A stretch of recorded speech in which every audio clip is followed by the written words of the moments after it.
সবকিছুর অপেক্ষা শেষে আমার বোনের আশীর্বাদে ভিডিওটা চলেই আসলো। এই যে দেখো সুন্দরী রেডি হয়ে চলে আসছে পার্লার থেকে, সেই সকালে গিয়েছে আর আসছে দুপুরবেলা। আর এখানে এই যে আমি কি সুন্দর করে সেজেগুজে আছি, তাই না?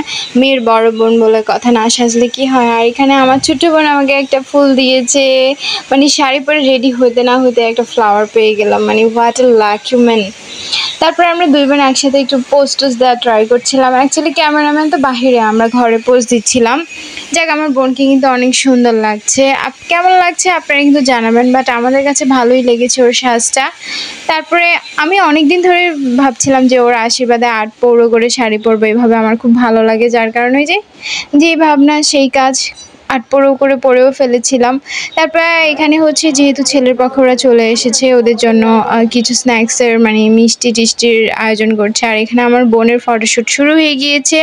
ও তো সুন্দর মতো বসে কি হাওয়া খাচ্ছে, মানে বাড়ির সবাই কাজ করছে আর ও এখানে ফ্যানের বাতাস খাচ্ছে। আর এই যে হচ্ছে আমাদের উঠোনের উপরে, মানে আমাদের উঠোনেই সব আয়োজন করা হয়েছে। আর এখন হচ্ছে সোফাটা এখানে, মানে যে তিনটে সোফা ছিল সেটা এখানে নিয়ে আসছে, ফটোশ্যুটের পরে আবার ওখানে নিয়ে গিয়েছে। আর এখানে আমিও বসে পড়েছি, যেহেতু বড় বোন করতে তো হবেই ফটোশ্যুট। আর যেহেতু আমাদের চেনা পরিচিত ক্যামেরাম্যান, যার কারণে হচ্ছে খুব বেশি একটা মানে হয়নি, আমরা করে ফেলেছি। তারপরে হচ্ছে ওরা খেতে বসেছে, ওই ফাঁকেই হচ্ছে আমরা ফটোশ্যুটগুলো করে ফেলেছি। আসার পরেই হচ্ছে ওরা খেতে বসেছে, ওরা খাওয়াটা শেষ করে তারপরে হচ্ছে আশীর্বাদের পর্বটা স্টার্ট করবে।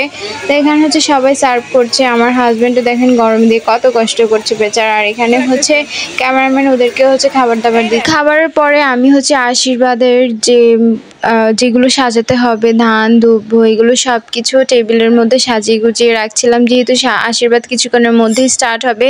আর আশীর্বাদটা হচ্ছে টাইমিং অনুযায়ী হবে, 2টা কত মিনিটে জানি ছিল, যার কারণে হচ্ছে মানে 19-20 হলে খুব বেশি একটা ঝামেলা। তো আমি সব কিছু রেডি করে দিচ্ছিলাম, যেহেতু আমি একটু ফ্রি ছিলাম, সবাই কিছু না কিছু নিয়ে ব্যস্ত ছিল। আমার বোনের বিয়েটা যেহেতু আমার সব ভাই বোনদের একটু বুঝের মধ্যে হচ্ছে, মানে আমার বিয়েটা যখন হয়েছিল তখন সবাই ছোট ছিল, যার কারণে প্ল্যানিংগুলো ওইভাবে করা হয় নাই। আর এখন যেহেতু আমরা সবাই একটু বুঝি, আর আমারও দেখা যায় বেবি একটু বড় হয়ে গিয়েছে, সবারই একটু এক্সাইটমেন্ট কাজ করছে। আবার কবে না কবে সেই হয় বিয়ে, আবার কত বছর পরে আসে। তো এখন হচ্ছে আজ, যার কারণে আমার বোনের বিয়েতে আমরা সবাই অনেক এক্সাইটেড, কত প্ল্যানিং করে যে রাখছি, বাট ভাবছি যেই গরম পড়ছে কিভাবে যে কি করব বুঝতে পারছি না। যাক, সেটা পরে দেখা যাবে। এখন আপাতত আমি মিষ্টিগুলো এনে সাজিয়ে রাখি এখানে, কারণ কিছুক্ষণের ভিতরে যেহেতু শুরু হয়ে যাবে আশীর্বাদ। আর এখানে অলরেডি অনেক লেটও হয়ে গিয়েছে, যার কারণে হচ্ছে ভাবছি যে 2টা 2:30টার মধ্যেই আশীর্বাদটা করে ফেললে বেটার হবে। আর যেহেতু টাইমিং অনুযায়ী করা হবে, আর ছেলের পক্ষ মেয়ের পক্ষ যেহেতু একসাথে, আর মানুষও অনেক বেশি, যার কারণে হচ্ছে তাড়াতাড়ি স্টার্ট করাটাই বেটার। তারপর এখানে হচ্ছে আমি সাজিয়ে তারপর এখানে ওদেরকে নিয়ে বসিয়ে দেব। ওরা বসানোর পরেই হচ্ছে বড়রা এসে ওদের আশীর্বাদ করবে।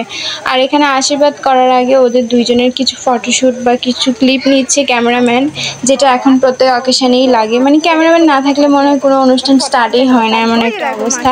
ক্যামেরাম্যান মানে পার্ট অ্যান্ড পার্সেল এভরি অকেশনের মধ্যে হয়ে গেছে, এমন একটা অবস্থা। তো এখানে তারপরে এক এক করে সবাই আশীর্বাদ করা শুরু করেছে। প্রথমে আমার মা বাবা, ছেলের মা, ওরা সবাই আশীর্বাদ করবে, তারপরে আমরা ছোটোখাটো মানুষ যে আশীর্বাদ করে দিয়ে আসবো।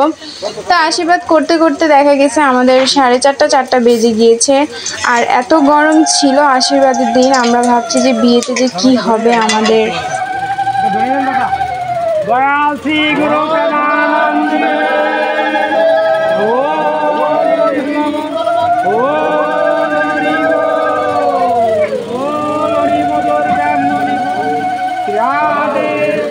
কৃষ্ণ বলে চৈতন্য রাধা রানী কি যায়, সাধু গুরু বৈষ্ণব গুসাই প্রেমানন্দে।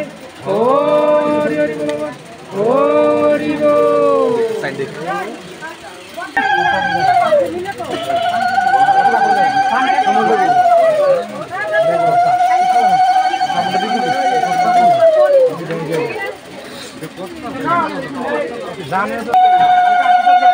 নাই খাওয়া দাওয়া দিতেছিলাম না আইন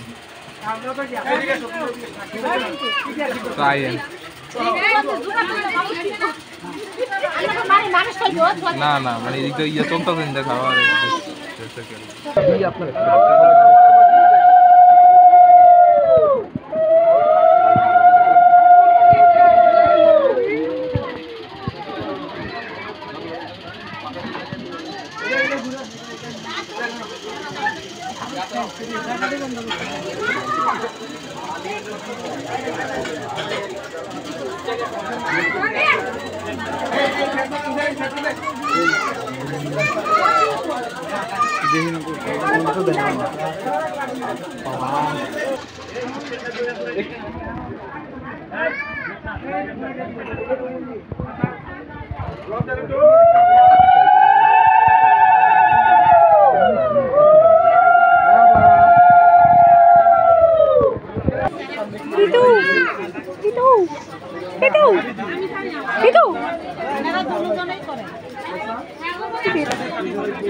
তারপরে এই যে আমাদের জামাইয়ের ছোট ছোট শালীরা, ওরা তো হচ্ছে দুলাভাইয়ের কাছ থেকে টাকা নিয়ে যাবে সব, আর অ্যাট লাস্ট ওরা সেটাই করেছে।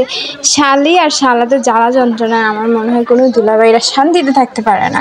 কেন যে ওরা এই পেনটা দেয় ওদেরকে আমি নিজেও জানি না। এই পিচ্চিদেরকে বুঝালেও ওরা বুঝে না। যাক, কি আর করার আছে, ওদেরকে 50-50 টাকা দিয়ে দিলেই তো হয়, সেটা না, ওরা 500 টাকার নিচে নিবেই না। বেচারা জামাইকে পুরো ফকির বানিয়ে দিল। কি করার আছে বলেন তো? আশীর্বাদ যেহেতু দিবে তাহলে তো কিছু তো পেতেই, মানে কিছু পেতে হলে কিছু তো দিতেই হয়। তো এখানে সব ছোটরা চলে গিয়েছে আশীর্বাদ করার জন্য, প্লাস ওরা টাকাও কিন্তু নিয়ে এসেছে। ওদের এই প্ল্যানিংটা আমাদের আগে জানা ছিল না, তাহলে আমরাও একটু ভাগে পেতাম। তারপরে হচ্ছে সবাই যাওয়ার পরে এখানে আমরা রিল্যাক্সে বসে একটু ফ্যানের বাতাস খাচ্ছিলাম। ওরা যেতে যেতে প্রায় সন্ধ্যা হয়ে গিয়েছিল, আর কি সুন্দর একটা হাওয়া বইছিল, মনে হচ্ছিল যে বৃষ্টি আসবে। আর এখন এখান থেকে আমি চলে যাব আমার বাড়িতে, মানে আমার শ্বশুর বাড়িতে চলে যাব, যেহেতু আজকে নবমী পূজা। এখানে কিছু মজা টজা করে তারপরে চলে যাব।